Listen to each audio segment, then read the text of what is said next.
ಪದಗಳಿಗೆ ಸಿಗದ ಗುಣದವಳು, ಬರೆಯುವುದು ಹೇಗೆ ಇತಿಹಾಸ, ಬದುಕುವುದ ಕಲಿಸೋ ಗುರು ಇವಳು, ನರಳುವಳು ಹೇಗೋ ನವಮಾಸ, ಗಂಗೆ ತುಂಗೆಗಿಂತ ಪಾವನಳು, ಬೀಸೋ ಗಾಳಿಗಿಂತ ತಂಪಿವಳು, ಜಗತ್ತೂಗೋ ಜನನಿ ಜೀವದ ಜೀವತಾಯಿ. ಬ್ರಹ್ಮ ವಿಷ್ಣು ಶಿವ ಎದೆ ಹಾಲು ಕುಡಿದರೋ, ಅಮ್ಮ ನೀನೇ ದೈವ ಅಂತ ಕಾಲು ಮುಗಿದರೋ.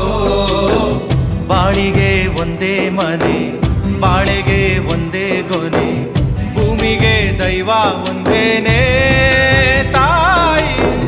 ದಾರಿಗೆ ಒಂದೇ ಕೊನೆ, ರಾಗಿಗೆ ಒಂದೇ